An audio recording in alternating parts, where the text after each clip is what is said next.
Bienvenidos, aloha, welcome in to Sunset Rewind. Alex Crawford and Howard Kroom with you here, and Howard's spirits are high right now in the Sunset League. 4 teams going to be playing in the CIF Southern Section quarterfinals. All 3 Sunset League teams playing on Friday night got a win, and then Los Al awaiting their matchup with St. John Bosco. But what a Friday night it was in the Sunset League. And before we get into each of these games, I'll remind you, stay tapped in on social media. Follow us at sunset_rewind, and check out our website because we're beefing it up every single week, sunsetrewind.com. First things first, there was a theme this week for me, Howard, in these 3 Friday night wins for the Sunset League, and that was resiliency. We saw resiliency out of the 3 Sunset League teams. Starting off with Edison, they found out before the game their starting quarterback, Parker Awad, unable to play due to COVID protocol. They were without 2 starting wide receivers, including reigning Sunset League Offensive Player of the Year, Nico Brown, and they absolutely dominated. You go down to the Sea Kings. They were down 2 scores in the third quarter on the road. They come back and win. And Newport Harbor, who squeaked in with a 3-7 record as an at-large team, they were up 21-0, tied at the end of the third quarter. All season long, they collapsed in those situations, and they pulled out the win. So I was really impressed, not just with the wins, but the way that they happened. Well, there's reasons in every game for the Sunset League team to lose. You know, obviously Edison had a big performance, but still, most people, when you're missing your superstar wide receiver, when you're missing your star quarterback, when you're missing a two-way player like Ashton Hurley, that's enough to break the back of most teams. So you see the adversity that these Sunset League teams faced, and it's just amazing the resiliency, as you said, and their ability to continue to fight. And I think that a lot of that is credited to that tough season that the Sunset League teams play. They schedule tough matchups in the preseason, Trinity League teams, and then it's a grueling schedule in league. So I think they were all prepared for this moment to fight through adversity and really rise to the occasion in the playoffs. Let's start off with that first game, the highest seed coming out of the Sunset League in Division II, the Edison Chargers at home at Capshaw Field, a 42-14 win over Murrieta Valley. Edison will take on Inglewood in the quarterfinals, and like we talked about, Parker Awad unable to go at quarterback due to COVID protocols. And the senior captain, one of the best stories you'll see in high school football this season, Tyler Gioia, got the start, and he dominated. We talked to Edison head coach Jeff Grady this morning about his senior quarterback, Tyler Gioia. Yeah, he looked like he'd been doing it for a long time. You know, he's been kind of gradually building his way back. And, he was sharp last night. But he practices. I said this last night. He practices like that every day. That's who he is. Practices like he plays. We got a bunch of kids like that. You got Troy Fletcher like that. Parker Awad's like that. You know, Tyler Hampton's like that.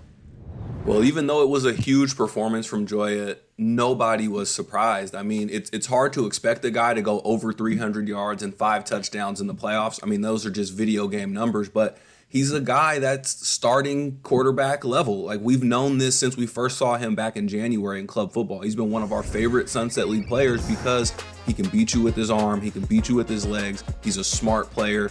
He's also tough as nails, super athletic. I mean, we know he's coming off of an injury because he was a contributor on the defense last year, out there playing defensive back, just getting on the field wherever he can, making contributions. So when his number gets called in the playoffs in a tough game, the Chargers don't miss a beat. Coach is super confident in him. His teammates are super confident in him. And Gioia is super confident in himself. And just a great performance all the way around. In classic Edison Charger fashion, after the game, Tyler Gioia caught up with our reporter Jonathan Ortiz, and he gave all the credit to his offensive line. Well, it all started with our O-line. I mean, it was like I was playing 7-on-7 out there. I only got sacked once, and no one really touched me, so all glory to them, and my receivers played outstanding. So we had a great game plan, and we executed, and that's why we were successful. Well, it's no surprise that Gioia starts out by giving all the credit to his receivers and all the credit to his offensive line, because that's the kind of guy he is. That's why he's a captain. That's why he's respected by everybody, because he puts in the work himself, but he also understands that I'm nothing without my receivers, and I'm really nothing without the O-line. And Coach Grady echoed that sentiment to us this morning, that everything starts up front offensively. It starts and it ends up front. If you can't get the offensive line right, you're not going to get your offense going. So when you see these crazy offensive numbers from Edison, you know you got to give credit to the O-line. And Coach Grady singled out his 2 seniors, Jackson Graf and Johnnie Godby, as 2 guys who are very productive, very reliable as football players on the O-line, but they're also leaders. And they get everybody going emotionally. They're just guys that you can lean on. And we've seen them be reliable all year, and that's a big reason why this Edison offense goes. We couldn't wrap up this segment. We couldn't do a Sunset Rewind recap about Edison without talking about Troy Fletcher. We talk about him every single week, and he was huge once again last night for the Edison Chargers. 2 interceptions, including a pick 6, yards on the ground, a receiving touchdown. We say it all the time. He's just a football player, Howard. Well, we talk about video game numbers, and Troy Fletcher's senior year is truly an example of off-the-charts production. It's crazy. You know, as a football player, you lay in bed at night and think about doing things like breaking the school record, scoring 5 touchdowns in a game. Troy Fletcher does that. You're going into the playoffs against a team that averages over 50 points in Murrieta Valley. They've got a quarterback that's going to play football in the Pac-12. They've got a receiver that's going to play football in the Pac-12. This is a dynamic offense. And before the game, you think about, wow, what if I'm in zone coverage and the ball's coming my way? Could I get a pick? Could I get a pick 6 and open up the scoring for the game with a 65-yard touchdown? That's just the stuff that you dream about if you're a regular football player. But that's the stuff that Troy Fletcher does week after week. You know, you can't ask a guy to do that type of stuff, but he just does it. 2 interceptions, 1 for a touchdown, a receiving touchdown, a productive night on the ground. I mean, these are just things. And then just playing lockdown defense, doing stuff that don't make it into the stat sheet. So Troy Fletcher, his senior season is just a showcase in how to be productive and how to make your presence felt on a football field. And it's a pleasure to watch. It's hard to do these Edison segments sometimes because there's so many names to get in, because there's so many productive guys, but you're talking about takeaways, and Peyton Gregory had 2 fumble recoveries for the Chargers defense. Well, Peyton Gregory's been as consistent as anybody for the Chargers, as consistent as anybody in the league. He is always getting his hands on the football, finds ways to score touchdowns on defense, just makes his presence felt. And when we see those takeaways from Troy Fletcher and Peyton Gregory, the offense capitalizes. That's why we have guys like Tucker Tripp, Tyler Hampton, a new guy, Mason York. We haven't seen him get a lot of action this season. Bam, he's scoring touchdowns. Ty Vanderhook, another guy who we know is capable, scoring touchdowns. It's crazy, dude. It's crazy how deep the Chargers are. But what they do is, they capitalize on their opportunities. Defense gets takeaways. The offense punches it in. It's a full team effort, and we understand why these guys have CIF championship expectations. Chargers have a fun one coming up, D2 quarterfinals at Inglewood High School next Friday. We'll preview that in our upcoming preview show this week. Continuing things at the Division II level for the Sunset League, the Corona Del Mar Sea Kings on the road at the undefeated San Gabriel Valley League champion Warren Bears, and they pull out a crazy victory, 42-35, Friday Night Lights at its finest, one of the best high school football playoff games you'll ever see. So I want to rewind, take it back, and let you know how it went down for CDM against Warren on Friday night. Earl Warren High School, Downey, California, opening round of the CIF Division II playoffs, and CDM strikes first. David Rasor finds running back Evan Sanders out of the backfield. Sea Kings go up 7-0, but Nico Iyamaleava, 5-star junior QB prospect for the Warren Bears, he's going to run it in. Warren goes for 2. They go up 8-7 in the first. Now, late second quarter, Corona Del Mar trying to punch it in before halftime. David Rasor looks the end zone, and he's picked off by Khalil Williams. Corona Del Mar would go into half down 8. Now, start of the fourth quarter, Corona Del Mar down by 7, going for it on 4th down. Play breaks down, but David Rasor, Mr. Triple C, cool, calm, collected. He dives into the end zone and ties things up at 28. Cooper Hoch had muffed a punt earlier in this game. Corona Del Mar trying to go up and take the lead here. Here's Cooper Hoch all alone. Redemption story. 64 yards to pay dirt. Corona Del Mar scores. And we had 1 minute, 8 seconds left. Game is tied up. David Rasor tests the rocket launcher. 4th and 18. Hail Mary. Cooper Hoch hauls it in. Back-to-back touchdown grabs. The Sea Kings move on. Well, as we're looking at the recap and while we were following along, I'm just thinking to myself, what gives Coach O'Shea the confidence to continue to go for it on 4th down instead of playing it safe? But I guess it's because these times that he goes for it and finds success, it's like, well, we got to roll the dice. We see a 4th and 7. David Rasor drops back to pass, doesn't like what he sees, takes off himself and gets the touchdown with his legs. He's been doing stuff like this all season for his team. But the crazy one we just saw at the end, 4th and 18. CDM got sacked on 3rd down, which just breaks your back when you're trying to march down, run some clock. They get sacked, 4th and 18, instead of punting, playing it safe, they say we're going to drop back and throw a Hail Mary, a fade to the end zone. And Cooper Hoch, we just got done talking about Troy Fletcher and the stuff that you lay up at night and dream about before the game. That's what Cooper Hoch did. He went out there. It was a cover 4, 2 men deep. He didn't care about the coverage. He kept his eyes on the ball, jumped up and made the catch. That's something he's going to remember for the rest of his life. And his team needed a big play in that moment because who knows what happens if you punt the ball away, you play it safe. Maybe Warren comes down and punches it in for a quick touchdown, or you go to overtime and anything happens in overtime. So CDM took their fate into their own hands. And David Rasor, the offensive line, let's give the O-line a lot of credit.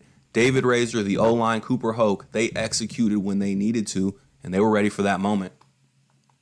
Well, I talked about it at the start of the show, resiliency being the theme for the Sunset League this week. And on a macro level in this game, yes, CDM was down 2 scores in the third quarter. On a micro level, Cooper Hoch muffed a punt, and he came over to the sideline, and they said, don't worry, you're going to get that back, and he did. Coach O'Shea told us a pretty cool story about Hoch's resiliency in the game on Friday night. And he goes back as our punt returner and muffs the kick. And they recover the ball on about the 12-yard line, and we're like, oh, sugar, okay, we had momentum, and now they got it. As soon as he walked out, it was the coolest thing in the world is to see, especially all the offense guys, go up to him, hug him, but they picked him up, and he could feel it. They weren't going to let him put his head down, like this and walk off the field. Hey, let's go. You're going to make – it's kind of weird. You're going to go get a touchdown catch. Well, he didn't get one touchdown catch. He had the last 2 touchdown catch, the 4th and 17 and a 60-yarder or so, I think, over the top. So it's a neat story for sure. Also of note in this game, star quarterback for Warren, the junior Nico Iamaleava, he got knocked out of the game early. His younger brother, Madden Iamaleava, took over. And the CDM defense, they did a pretty good job shutting down that prolific Warren offense. Yeah, we knew the Warren offense was high-powered. And CDM, they did give up a couple of big plays, but for the most part, they stayed solid. They didn't give up a lot of long drives. But there's a guy on the defense we have to give a shout-out to. That's Dylan Wood. He had an absolutely dominant performance. Not everything that he did is going to show up in the stat sheet. He had a lot of hurries, a lot of QB hits. The Warren offensive line had to account for him. He made them change what they wanted to do offensively because of him living in the backfield. But there were things that showed up in the stat sheet, like a fumble recovery, a pass breakup, also 2 fourth-quarter sacks, 3 sacks on the game, 2 in the fourth quarter late. When the game is on the line, everything matters. Somebody has to come up with a big play in the playoffs to get their team off the field. And that guy was Dylan Wood. His presence was felt all night. He deserves a ton of credit for what this CDM defense did. It started up front by making it very uncomfortable for the Warren offense. And we can't talk about Dylan Wood without mentioning his sweet red Ford pickup truck. I think it's a 79. That's my guess. I'm going to ask him at practice this week. But I always pull up into the CDM parking lot to go talk to the players and coaches, and I always see Dylan Wood's truck, and I'm like, that young man's got swag, and he plays like it as well. Got to have swag to drive a truck like that, and he plays with a lot of confidence, and it showed up in the playoffs last night. CDM going to host Orange Lutheran out of the Trinity League in the quarterfinals at Davidson Field on Friday. We'll preview that in our upcoming preview show. Wrapping things up in the Sunset League on Friday night, down in Division 6, the Sailors, despite finishing 3-7 on the year, they draw the 3 seed overall in D6. They take on the Wing T team out of Fullerton, the Sunny Hills Lancers, and Newport Harbor victorious at home at Davidson Field, 38-28. This is an interesting game storyline-wise, Howard, because we have a team that finished 4th in the Sunset League against a team that finished 2nd in the Freeway League, and we saw the strength of the Sunset League on display. Now we're looking at the Sailors as a team that could make some noise, make a little run here in the D6 finals. We talked to head coach Peter Lofthouse, and he said the vibes are high in the Sailors locker room. I think there's a lot of momentum right now in that locker room. The kids are bouncing around. They're excited. They're ready for the next round. And, you just continue to build, and hopefully we can keep this confidence going. Well, there was certainly a lot of reason to be fired up on Friday night in the Sailors locker room.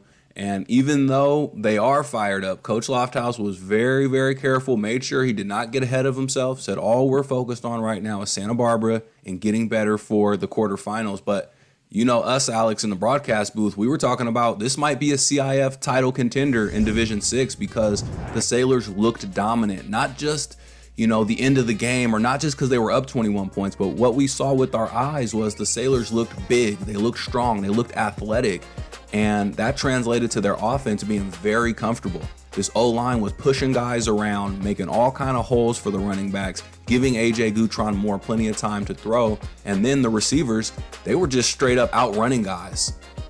Yeah, looking at the receivers, Ashton Hurley had 2 touchdowns, 7 catches on the night, and Josiah Lamarque, he opened the game with an electric kickoff return on the first play of the game, and then he had another big touchdown. Here's our call from the TAR TV broadcast of Josiah Lamarque's 50-yard touchdown in the second quarter. Sophomore Henry Slater checking into the game at running back. He swings out of the backfield. The pass goes to Lamarque, picking his way over the middle. Josiah Lamarque's got space. Whole lot of grass in front of him.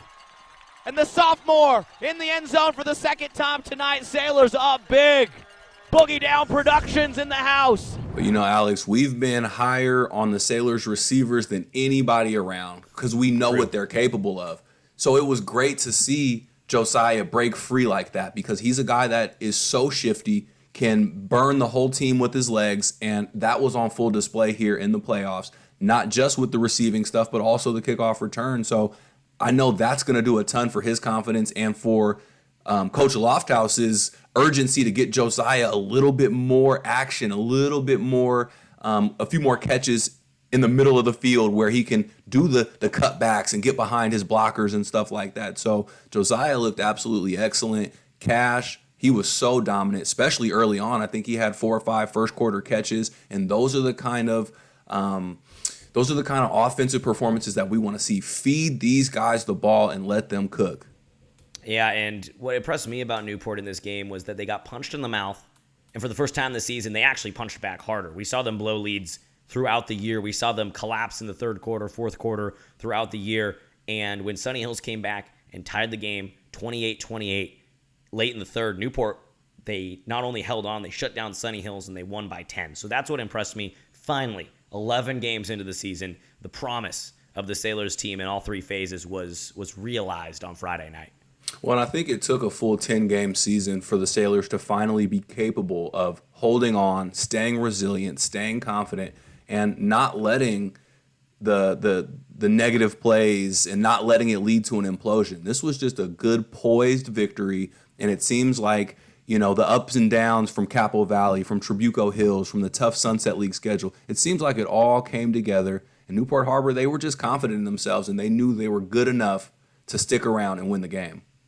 Well, senior quarterback A.J. Gutron, who started the year as the third stringer, by the way, he will lead the Sailors on the road up to the 805, taking on the Santa Barbara High School Dons on Friday night in the D6 quarterfinals. Should be a fun one there. We'll preview that on our upcoming preview show. That does it. Howard, what a week for the Sunset League. 3-0. We got 4 teams playing in the quarterfinals, and the league, at least one week into the postseason, has proven something that we said this summer. Best public school league in the state? We'll see, but we've been beating that drum, and it looked like it on Friday night. Well, I wonder how many California public school leagues have 4 teams into the quarterfinals. I bet you not too many, so this is definitely a strong league, which is on display right now. I'm just so excited, and if you're a Sunset League fan, you've got to be encouraged by what you see, because I believe we've got an opportunity to get 1, maybe 2 CIF championships for this league. Go Sunset League, go. Follow us on social media at Sunset_Rewind. Tap in, bookmark our website. We got recaps up immediately following the games, previews, and stats, everything you need to stay dialed in. SunsetRewind.com for all the players, parents, and coaches in the Sunset League. For my co-host Howard Kroom, this is Alex Crawford saying from the 405 to PCH, from Saddleback to the Pacific Ocean, you've been watching Sunset Rewind. Thanks for tuning in.